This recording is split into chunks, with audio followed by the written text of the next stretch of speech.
Deep in the ancient and mysterious mountain forest, the dense trees cover the sky and the sun, and the mist lingers all year round, as if hiding countless secrets.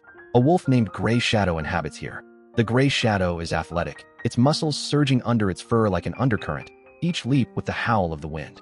The silver-gray fur is like fragments sprinkled by moonlight in the forest, shining and mysterious. It has long carved this mountain forest into its soul, and every winding stream has reflected its reflection when it drinks water. Every deep forest has left its wandering footprints. It was a bone-chilling winter day, and the snowflakes fluttered and fell like goose feathers, wrapping the mountains and forests tightly in a pale, and the whole world seemed to be frozen, leaving only boundless silence. Gray Shadow is struggling to find a baby abandoned in a cave. The cave was dark and damp, and the baby in the corner was half hidden by shabby swaddling clothes, and its cry was faint but high-pitched, echoing like a ghost in the empty cave. Gray Shadow cautiously approached, his nose twitching, sniffing at the strange, human scent of the baby, the mixture of milky and soft scent, making its steely heartstrings flutter slightly. After hesitating for a long time, it finally lowered its head, gently picked up the baby with its mouth, step by step, stepped on the snow, and brought it back to its cave. Since then, the baby has made a home in the wolves. The she-wolves surrounded him with their warm bodies and fed him with sweet milk. The wolf cubs frolicked with him in the burrow as if they were intimate companions, patting him with their soft paws and licking his cheeks with their warm tongues. As the baby grows older, he learns to run like a wolf among the thorns and bushes, sensing the direction of the wind with every nerve. He can catch the traces of hares miles away with his keen sense of smell, and when he tracks his prey, his eyes are full of wild concentration. He can also let out a high-pitched howl with the wolves on a moonlit night, and the sound penetrates the mountains and forests, resonating with the pulse of nature. He has no human name, and the wolves call him with a distinctive moaning and roaring, and he finds his place in this primitive and wild world, and people call him Wolfchild. Time passes quietly like a babbling stream in the forest. The Wolfchild grew up, and his unkempt curly hair was wantonly unflinched, like a wild grass growing wantonly in the mountains and forests. His body is lean but powerful, and every muscle tells the story of fighting with nature. He has the closest relationship with Gray Shadow, and next to Gray Shadow's tall and majestic figure, the agile figure of the Wolfchild is always indispensable. They often patrol the territory together in the mountains and forests, with the Gray Shadow in front, taking every step majestically, and the Wolfchild behind, learning step by step. The Gray Shadow will skillfully outflank the antelope as it pursues it, then turn back and signal the Wolfchild with a sharp look to teach him the art of hunting. The Wolfchild continues to grow in the process of trying again and again, from youth to maturity. However, the peaceful life is shattered by a sudden crisis. A group of hunters broke into the mountain forest, dressed in rough animal skins, carrying cold shotguns, and the hunting dogs beside them spat out blood-red tongues and fierce eyes. The hunters heard the legends of the wolves and wanted to trade their fur for wealth. Gray Shadow leads the wolves in all directions, weaving through the woods and winding around streams, but the hunters chased them with their advanced tracking tools. When the Wolfchild saw his companions in danger, his heart erupted like a volcano. He knew every hidden nook and cranny of the forest, and he lured away some of the hounds and led them around the trap-strewn area. Those traps had been set up by him and Gray to keep out other predators, and they were now in handy. In a panic, the hounds fell into the trap and barked miserably. In the face of the hunter, the Wolfchild lifted a huge stone and threw it from a high place. And for a time the shouting and rolling sound of the stone in the mountain forest were intertwined.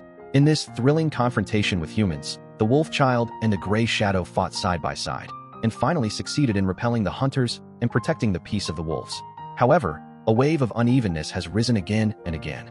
The outside world heard rumors of wolf children out of nowhere, and a group of explorers stepped into this wolf territory with curiosity and a desire to explore. Dressed in brightly colored outdoor clothes, they carried bulging backpacks filled with state-of-the-art equipment and supplies. For the first time, the wolf children saw these strangers, who were strangely dressed, behaved strangely, and made strange noises from their mouths. The Wolfchild instantly entered a state of alert, his hair stood on end, and his eyes were like torches. The Gray Shadow stood in front of him, letting out a low, fierce roar that made the air tremble as if it were a warning from hell. The explorers had no ill intentions, but their proximity was unsettling for the wolf children and the pack. They took out their glowing flashlights, and the sudden bright light made the Wolfchild instinctively close his eyes. They also played a player that could make beautiful music, but to the Wolfchild's ears, the unfamiliar sound was like a magic sound, and his heart was filled with fear. He could only watch these uninvited guests from a distance, vigilantly. Among the explorers was a woman named Lena. She has eyes as gentle as a lake, and her eyes are full of kindness and patience. Instead of rushing to get close to the wolf children like other explorers, she went a little further away from the wolf children and the wolves every day, gently laying down some food, including tender roasted meat and sweet fruits, as well as interesting little objects, such as glass balls that reflect colorful light in the sun and small and delicate whistles. Then she quietly departed, without making a superfluous sound. At first, the wolf child just watched from afar, not daring to approach. But day after day, Lina's persistence gradually melted the ice in the wolf child's heart. Finally, one day, the wolf child cautiously approached the objects. He picked up the glass ball and played with it in his hand repeatedly. The multicolored light jumped on his face, and he felt a different kind of novelty for the first time. In this way, Lin Na slowly established a delicate relationship of trust with the wolf child. Rena began to try to educate the wolf child about the outside world. She uses vivid language to describe the prosperity of the city, with high-rise buildings standing like giants, vehicles shuttling on the roads like steel dragons, and neon lights flashing at night, like a dreamy galaxy. The wolf child listened to this, and his eyes were full of confusion and yearning. He had spent countless years in this mountain forest, and he had never imagined that there was such a colorful world outside.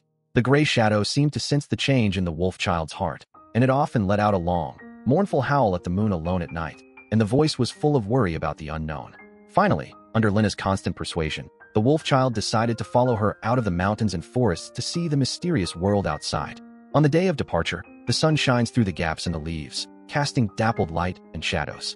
The wolf child and the gray shadow stood opposite each other. The gray shadow's deep eyes were full of reluctance and worry. It slowly approached the wolf child, gently rubbed the wolf child's shoulder with its head, and let out a low whimper in its throat, as if telling 1,000 reluctances.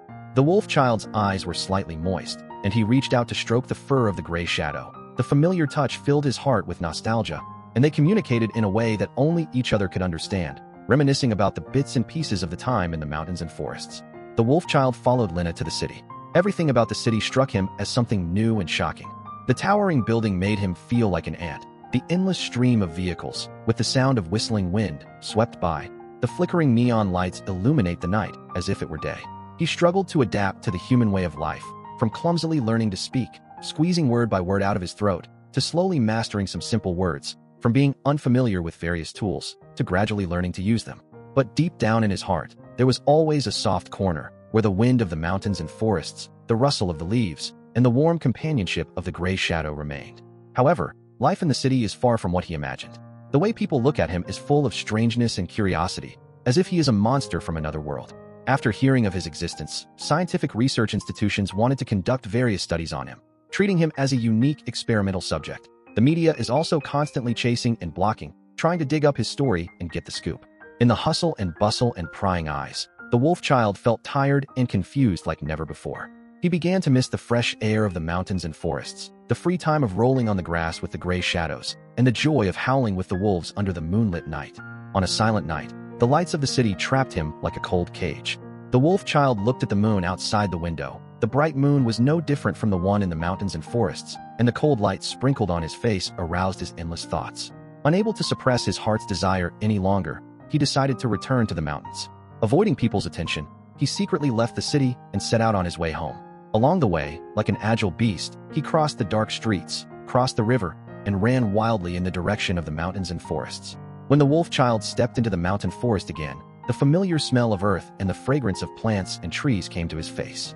He stopped, took a deep breath, and let out a long howl, which was full of longing for the mountains and the wolves.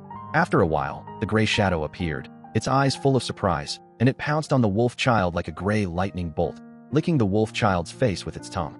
The wolves also gathered around, and they jumped happily and let out excited howls. Since then, the wolf child has returned to the wolf pack, guarding the mountain forest with the gray shadow. He knew that his life had long been closely linked to this mountain forest and wolves, and this was his real home. And that experience in the city was like an illusory nightmare, which made him cherish every moment spent in the mountains and forests with the gray shadows and wolves.